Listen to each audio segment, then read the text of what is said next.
Cette veillée était-elle vraiment nécessaire? C'était pour moi plus de 3 millions du compte d'épargne de ta mère.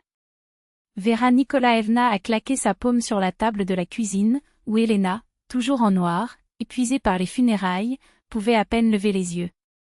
La mère était partie 3 jours plus tôt, emportée par un cancer implacable et inattendu. Il n'y avait pas de temps pour les adieux, pour les mots qui vous restaient en gorge. Et voilà que la tante, avec ses yeux brûlants et son ton impérieux, exigeait des réponses. Écoutez, pourquoi dépenser une fortune en cérémonie? Ta mère n'est plus là pour voir tout ça. C'est mieux si tu me donnes ces 3 millions pour quelque chose d'utile. Elena leva les yeux, confuse. Quelle chose utile? Vera était assise devant, croisant les bras. Un appartement pour Vicia, bien sûr. C'est ton frère. Il a besoin d'un endroit où vivre avec sa fiancée. Elena expira lentement, contenant sa colère. Son jeune frère, âgé de 28 ans, n'avait jamais pu occuper un emploi plus de 12 mois.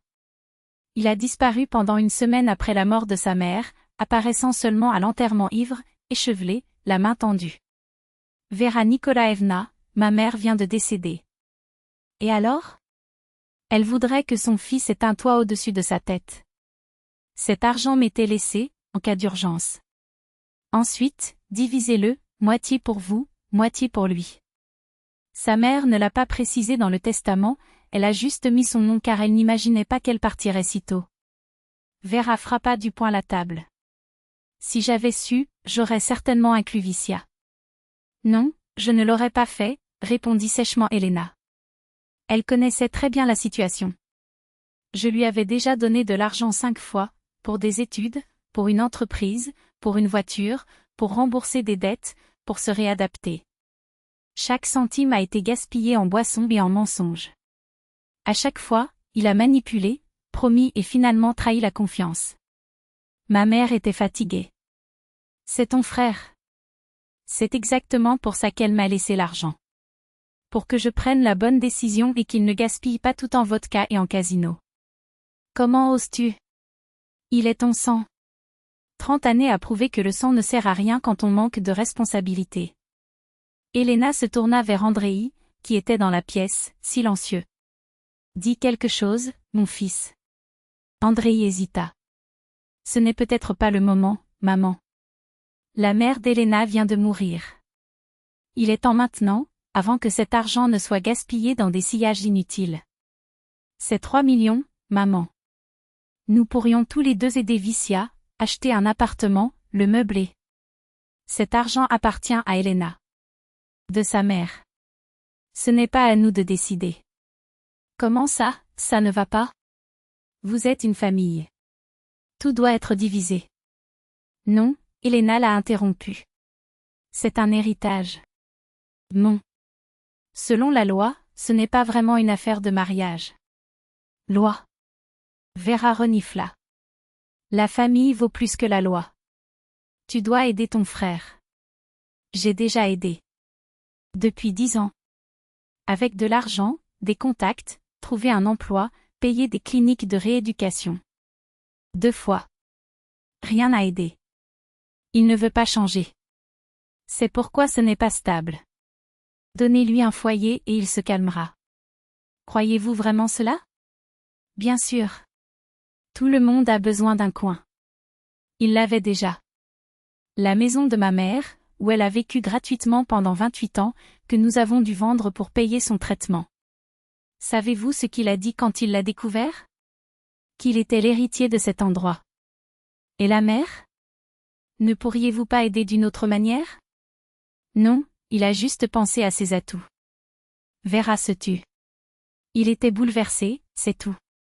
Bouleversé au point d'arriver ivre à l'enterrement. Ne pas rendre visite à sa mère une fois tous les 3 mois à l'hôpital. Mais maintenant, cela demande de l'argent. Pour la fraternité. Ou par intérêt. Je ne donnerai pas un centime. Pas 1 million, pas 3, pas un centime. Andreï, la belle-mère, saisit le bras de son fils. Parlez-lui. Andreï regarda Elena, ses yeux gonflés, sa robe noire, ses mains tremblantes de tension. Puis il baissa la voix. Vicia est adulte. Si vous voulez un appartement, travaillez et rassemblez-le. Ou demandez du financement. Comme toute personne honnête. Mais c'est la famille. La famille est celle qui est là dans les moments difficiles. Non, c'est lui qui ne se présente que quand il sent l'argent. Alors vous êtes tous les deux contre moi? Nous ne sommes pas contre vous. Nous sommes contre le fait de jouer à un adulte irresponsable. Vera se leva d'un bond. Il va bien. Ne donnez pas. Mais n'attends rien de moi. Jamais plus. Nous ne compterons pas sur vous pour les déjeuners en famille. C'est ton droit, répondit calmement Elena. Vera prit son sac et partit en claquant la porte. Andréi s'assit à côté de sa femme et la serra dans ses bras. Désolée. Elle n'aurait pas dû parler comme ça. Je voulais juste le meilleur. Pour Vicia. Mais il ne le mérite pas. Tu as raison. 30 ans à le prouver. Elena posa sa tête sur l'épaule de son mari et pleura. Un cri doux et amer. Ma mère voulait tellement qu'il change. J'ai attendu. J'ai cru. Jusqu'à la fin. Et il n'a même pas dit au revoir correctement. Le lendemain, Elena a appelé Vicia. Notre mère m'a laissé un héritage. Tu penses vraiment que je ne devrais rien te donner? Bien sûr que non, Lena. Je suis ton frère. C'est pourquoi je ne vais pas vous donner 3 millions à dépenser en un an. Je ne porterai pas de toast. Je vais acheter un appartement. Vous ne pouvez pas rester au même poste pendant 3 mois. Comment allez-vous soutenir une maison? Qui paiera les factures? Oh, tu vas m'aider? Non, j'en ai marre d'aider. Vicia soupira. Eh bien, alors je devrais me marier. Avec qui? Avec Christina, qui réclame un appartement au centre. Elle vous quittera dans 6 mois lorsqu'elle découvrira que l'argent a disparu. Vous ne la connaissez pas. Je sais. Je l'ai vue le jour de l'anniversaire de maman. Il ne parlait que de marques, de centres de villégiature coûteux et d'argent. Il ne t'aime pas, aime l'idée d'un mari riche. Vous êtes jaloux. De quoi? Parce qu'il n'y a ni travail, ni argent, ni projet, ni honte. Mais je t'aime. Je suis ton frère. Et donc je ne financerai pas votre autodestruction. D'accord, la voix de Vicia se figea. Nous ne sommes donc plus une famille. Si c'est comme ça que tu le veux. Il a raccroché. La veillée était simple. Les amis, collègues, voisins de la mère sont venus. Des mots d'amour, des larmes, des souvenirs. Ils étaient là. Vera aussi. Andréi ne lâcha pas la main d'Elena, la serrant dans ses bras, la soutenant. Merci, murmura-t-elle. Pour ne pas m'avoir forcé à donner de l'argent. C'est à toi. De ta mère. Elle voulait que tu sois protégée. Je n'ai pas le droit d'ignorer cela. Ta mère se retournera dans sa tombe avec rage. Ou non. Mais c'était son choix. Vera n'a pas appelé pendant 1 mois. Puis 2. Le 3e, il a envoyé un message sec. Comment vas-tu? Andréi a répondu, d'accord. Nous allons bien. Et toi? Normal. Vicia et Christina ont rompu. Elle est partie lorsqu'elle a découvert qu'il n'y aurait pas d'argent. Quelle honte. Ce n'est pas dommage, tu avais raison. C'est une chasseuse de fortune. Maintenant, il vit ici. Vous n'êtes pas obligé de payer pour cela.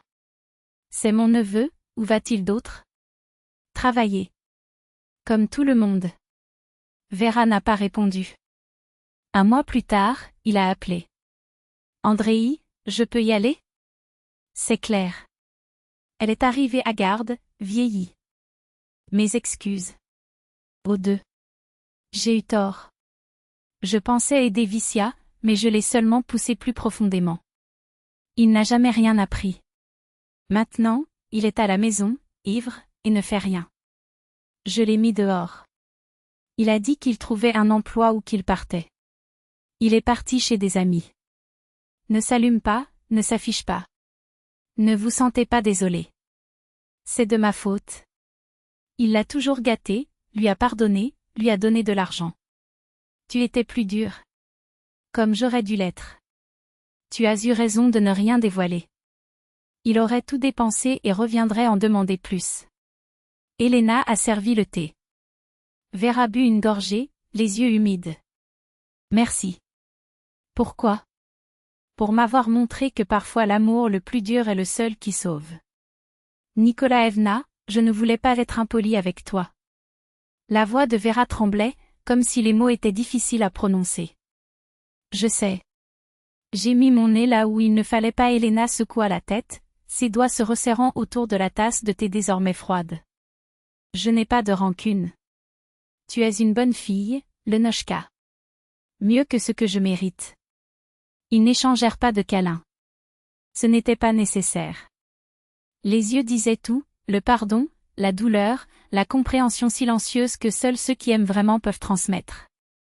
Et puis, lentement, comme s'ils avaient peur de briser quelque chose de fragile, ils se sont réconciliés. L'héritage de 3 millions n'a pas été gaspillé. Elena les a répartis avec une sagesse cruelle, une part pour l'éducation des futurs enfants de Vera, parce que les enfants méritent des chances que nous n'avons pas eues, un autre pour l'entrée de l'appartement que la mère rêvait d'offrir à sa fille, le reste, à l'hospice où elle passa ses derniers jours, où des infirmières aux mains fatiguées lui murmuraient encore son nom avec affection. 1 an plus tard, il est apparu. Sobre. Avec un travail de veilleur de nuit, une kitchenette louée et les mains calleuses de quelqu'un qui a appris à vivre sans raccourci. Lena, pardonne-moi. Pour tout. La voix était rauque, mais les yeux, pour la première fois depuis des années, ne mentaient pas. Tu avais raison. Je t'ai détesté pendant des mois, mais ensuite j'ai compris, si tu m'avais donné l'argent, je l'aurais jeté en 6 mois.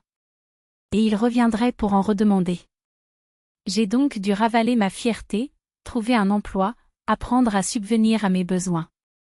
C'est difficile, mais je le fais. Je suis fière. Maman serait fière. Très fière. Et quand il la serra dans ses bras forts, comme s'il craignait qu'elle ne disparaisse, Elena ressentit quelque chose qu'elle n'avait pas ressenti depuis des années, son frère était revenu. Pas le gamin gâté, pas le toxicomane aux excuses, mais un homme. Imparfait, oui, mais debout. Parce que parfois, la plus grande aide n'est pas un chèque, un câlin ou un mot doux. C'est un non. Dur. Douloureux. Honnête. Ces 3 millions n'ont pas permis d'économiser de l'argent. Ils l'ont sauvé. Et les obsèques? Ils étaient comme leur mère l'aurait souhaité, sans ostentation, mais avec le juste poids de mémoire et d'amour. Il n'y a pas eu de fleurs coûteuses ni de discours vides de sens. Il y avait des histoires, des rires entre les larmes et la certitude que partout où elle se trouvait, elle souriait. Parce que certaines choses n'ont pas de prix. Pas même 3 millions.